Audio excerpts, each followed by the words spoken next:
Mr. President, welcome to Fox and Friends Weekend. Thank you. Thanks for being here.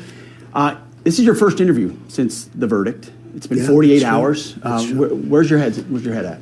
Well, look, I'm fighting for the Constitution. I'm fighting for the same thing that you three. I watch you all the time, and same thing that you do. You fight for freedom. You fight for your country. These people are sick. They're sick. They're deranged. I talk about the enemy on the outside and the enemy from within. So you have Russia, you have China. But if you have a smart president, you always handle him. Quite easily, actually. We have a lot of advantages. But the enemy from within, they are doing damage to this country. They want open borders. They want high interest rates. They now want to quadruple your taxes. Quadruple.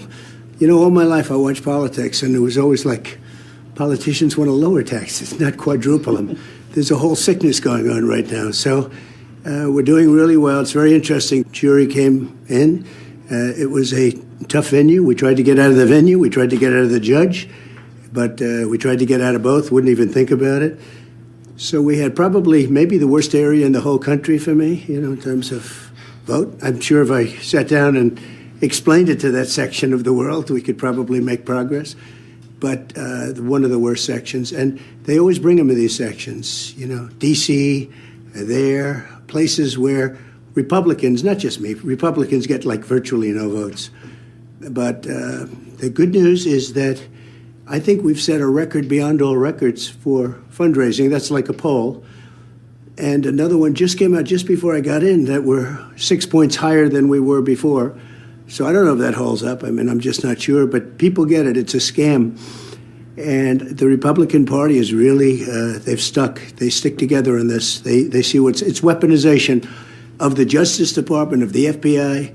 And, that's all coming out of Washington. You may think it's brag. Take a look at who opened the case. I'm not allowed to talk about it because I have a gag order. I'm probably, I guess, the first presidential nominee and the leading crooked Joe by a lot that's not allowed to talk. Maybe they're doing me a big favor. Who knows? But I'm not allowed to talk. I'm gagged.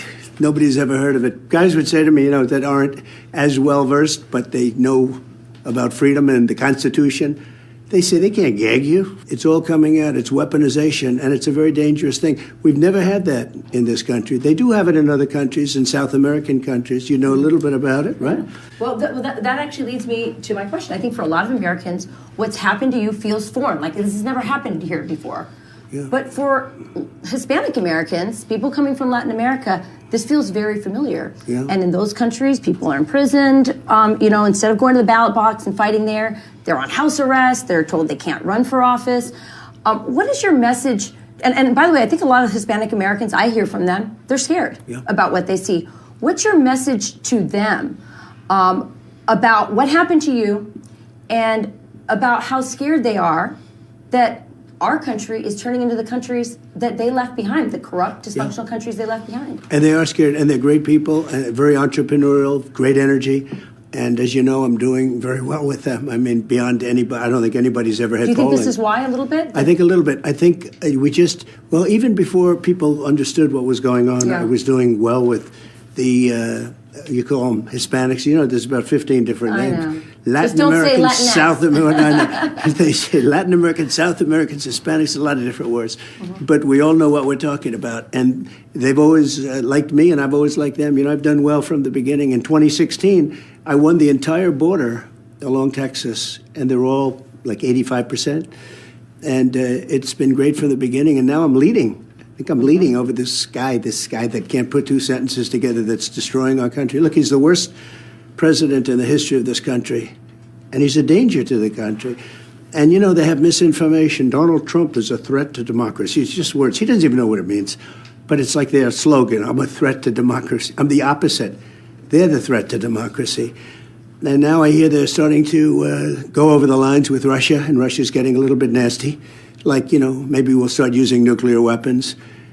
These people are really not a threat to democracy, a threat to the country, just to this country surviving, beyond democracy, beyond anything. So now they tell Ukraine it's okay to start going and popping off Russia. How did we get in this mess? If I were president, there would have been no Ukraine, not one Ukrainian would have been killed. Not one city would be knocked down. I mean, the place is a disaster right now. Most of the cities are knocked down. I guess they're saving Kiev for, they probably want to use it a little bit. So they're waiting. But not one, they're just lobbing missiles in. Not much they can do about it. But now they want to get aggressive and they want to fight back. And, it's okay. But, boy, that's a big statement. And the N-word is being mentioned. Right. And the N-word is the nuclear word. And, we're probably in real numbers, 250 billion. And Europe's in for about 70. And I say, why aren't the European nations, which would be NATO, which I kept together, which I was able to keep together by getting them to pay. They weren't paying. We were paying for the whole thing practically. There were only 8 nations that were paid up, including us.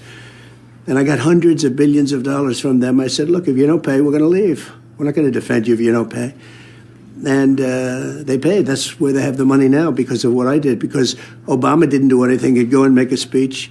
Bush didn't do anything. Nobody did anything. And I looked at the statement. I'm good at statements. I look at a statement and I said, nobody's paying. We're paying. We were paying for, I'll bet you 90%, could even be more than that. And then they take advantage of us on trade very badly, almost as badly as China. Nobody would believe that. But the European nations take tremendous, they don't buy our cars, they don't buy our farm products, they don't buy anything. And then we're supposed to defend them. So I said, no, you gotta pay up. You gotta pay up. Like, you're supposed to. One of the leaders said to me, does that mean that if we're attacked by Russia, that means you're not going to pay us? You're not going to defend us? I said, are you telling me you're delinquent? That's a real estate term. Are you delinquent, like delinquent on your rent? Are you delinquent?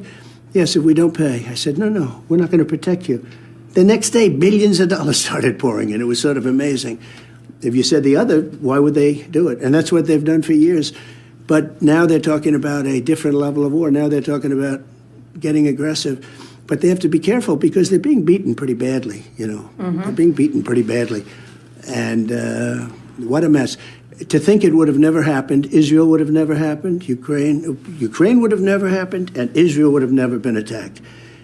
And you wouldn't have had inflation. And you would have had a great military. You would have had a lot of things right now that you don't have. And you wouldn't have an electric car mandate, which is one of the great jokes of all time. And I think everybody should have an electric car if they want one, but they should be able to buy other forms of propulsion. Yes. Mr. President,